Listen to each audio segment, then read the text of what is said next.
Assalamualaikum warahmatullahi wabarakatuh.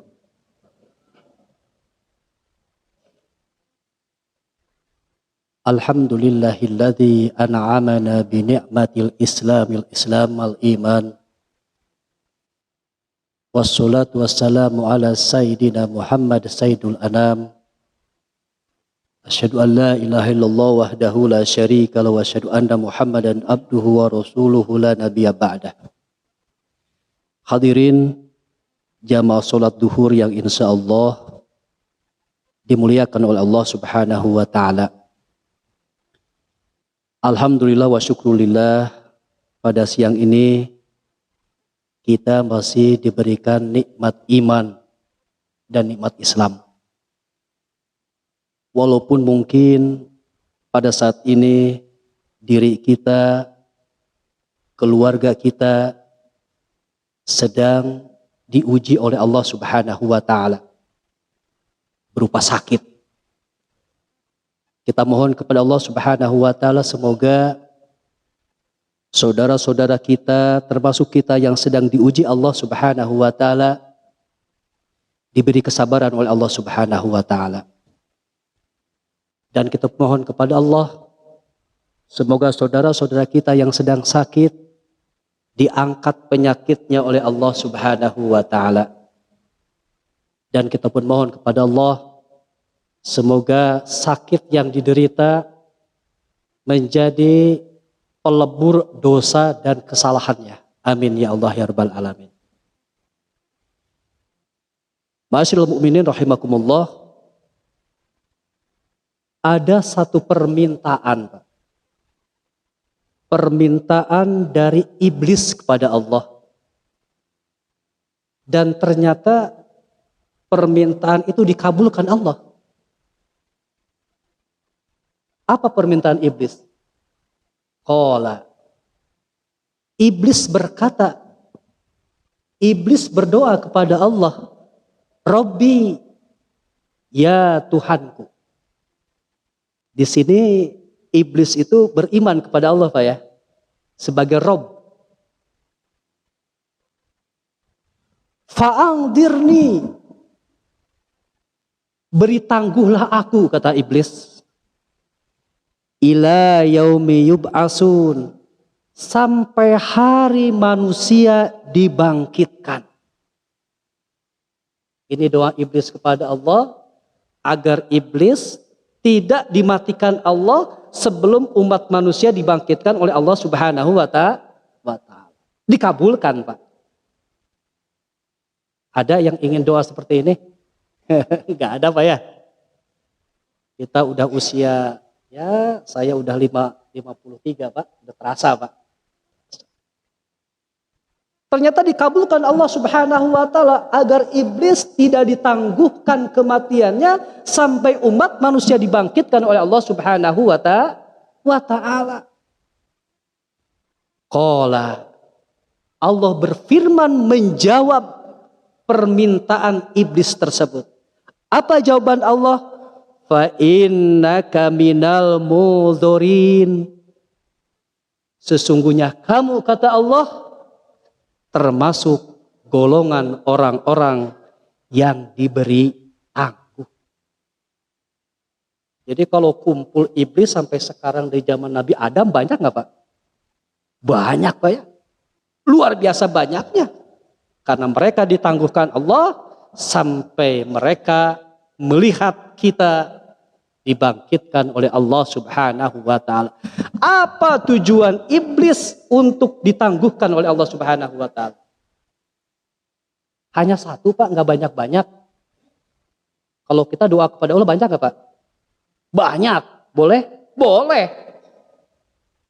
Malah Allah suka dan senang umat yang berdoa kepada Allah. Sehingga orang-orang yang tidak berdoa kepada Allah justru Allah tidak suka kepada hambanya yang tidak meminta kepada Allah. Kenapa Allah suka? Karena berarti kita sangat tergantung kepada Allah Subhanahu wa Ta'ala dengan doa tersebut. Boleh. Apa tujuannya? Ternyata satu tujuan iblis ingin ditangguhkan oleh Allah Subhanahu wa Ta'ala, la ugwiyannahum azma'in, aku akan menyesatkan umat manusia semuanya. Hanya satu aja iblis minta kepada Allah, agar ia mampu menyesatkan umat manusia. Ternyata iblis ini tidak memandang bulu, Pak, menyesatkan manusia. Tidak memandang kaya atau miskin. Tidak memandang orang-orang yang rajin ibadah maupun tidak. Tidak ia pandang. Lalu bagaimana sekarang iblis laknatullah itu menyesatkan ahli ibadah. Orang-orang yang rajin beribadah. Ada dua, Pak. Ada berapa? Dua. Talbis iblis. Perangkap iblis menyesatkan orang ahli ibadah. Apa itu? Yang pertama, iblis masuk ke hati orang-orang yang ahli ibadah, agar orang yang ahli ibadah merasa sombong dengan ibadahnya. Sombong, Pak. Sekarang subuh jam berapa, Pak? Jam 4 lebih 5 menit, Pak, ya. Saya di kampung, Pak. Tugas saya di sini, Jakarta. Tinggal saya di Karawang. Jadi kalau subuhan itu, pas saya di Karawang, sepi, Pak. Sepi. Karena Karawang, Pak, ya. Sepi ya, di Jakarta ramai. Kalau sampai timbul perasaan, wah hanya saya saja nih yang sholat subuh, yang lain itu masih tidur, sombong, Pak. Ini upaya iblis bagaimana orang-orang yang ahli ibadah itu timbul rasa ujub dalam dirinya, timbul rasa sombong dalam dirinya dalam pelaksanaan ibadah. Wah, saya bisa jamaah nih sholat, yang lainnya lewat, sombong. Keinginan iblis.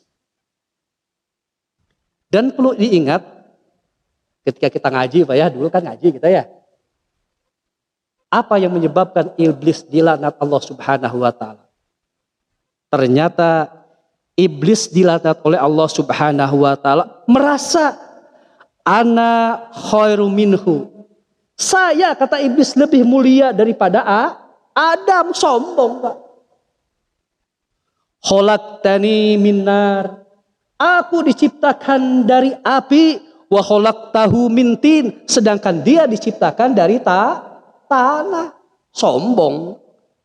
Akibat kesombongan tersebut, maka iblis dilaknat oleh Allah Subhanahu wa Ta'ala. Lalu bagaimana, Pak, sekarang menghadapi talbis atau perangkap dari iblis ini kepada orang-orang yang ibadah?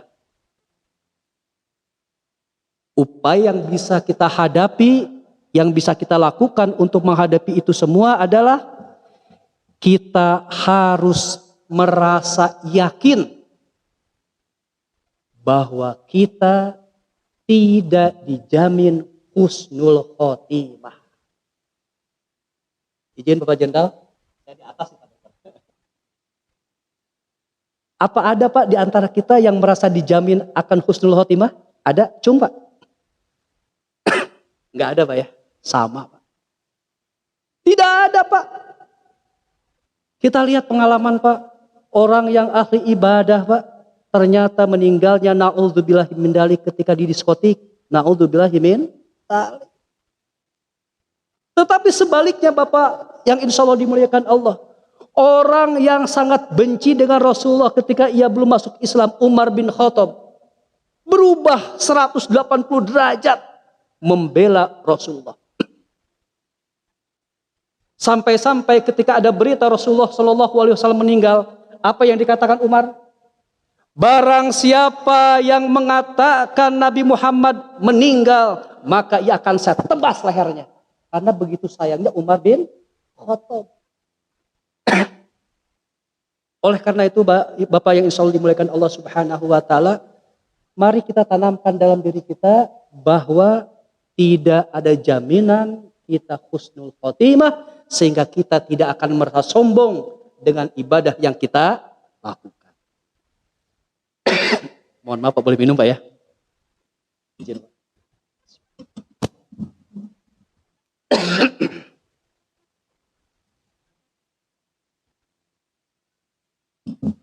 Apa Pak? Talbis iblis yang pertama itu Pak kepada orang ahli ibadah, menanamkan rasa sombong dengan ibadah yang dilakukan. Sehingga masyaallah mukminin rahimakumullah, alim ulama mengajarkan kepada kita akan 3 doa Pak ya. Masih ingat? Yang dibaca ketika penghujung akhir sholat atau sujud akhir. Apa doanya? Allahumma inni as'aluka husnul khotimah.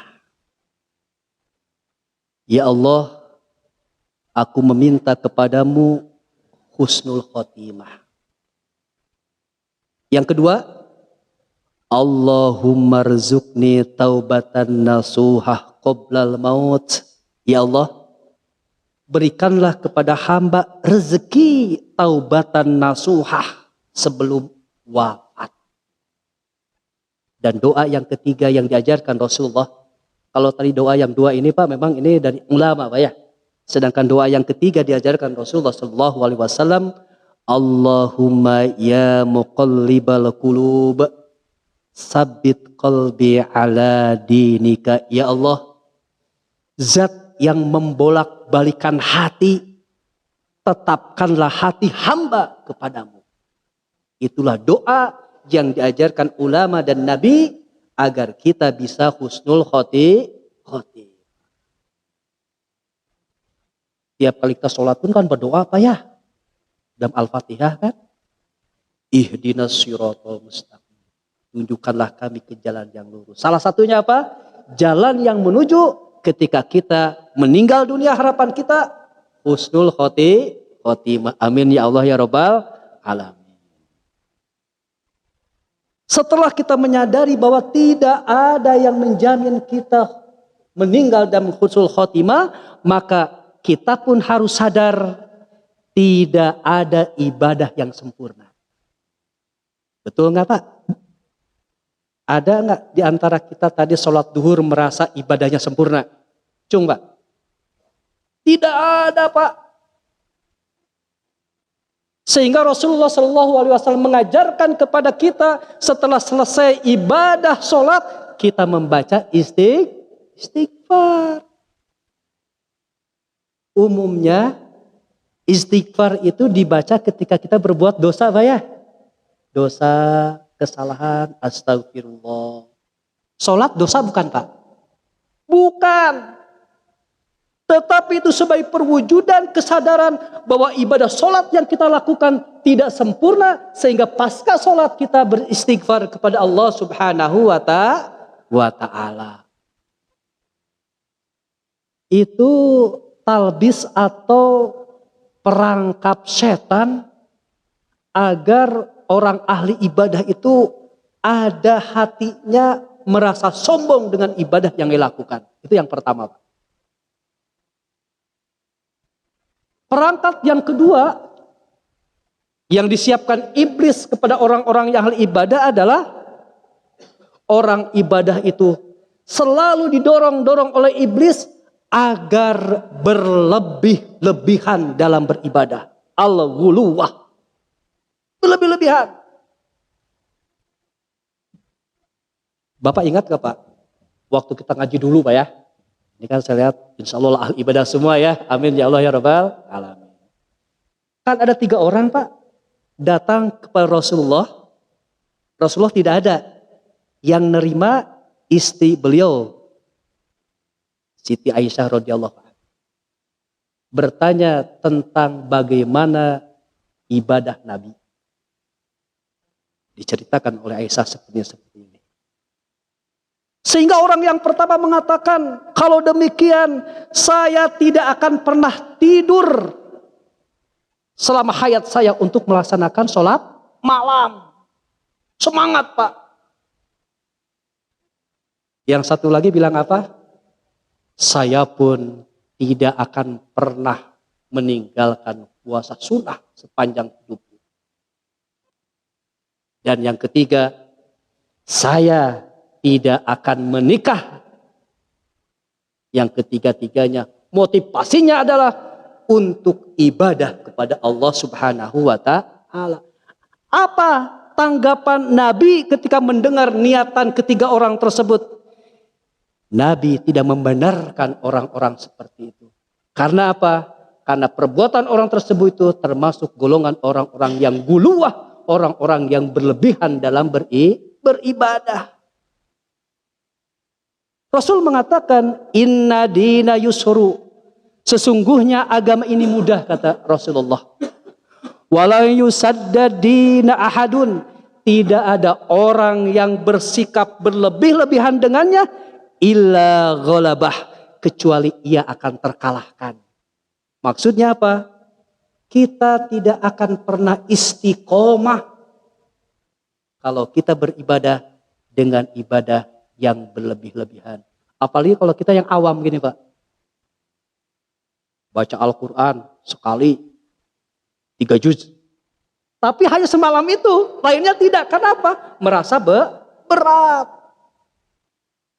Oleh karena itu, masyarul mukminin rahimakumullah, Rasulullah Shallallahu Alaihi Wasallam memberikan satu penjelasan terhadap ibadah-ibadah yang beliau lakukan.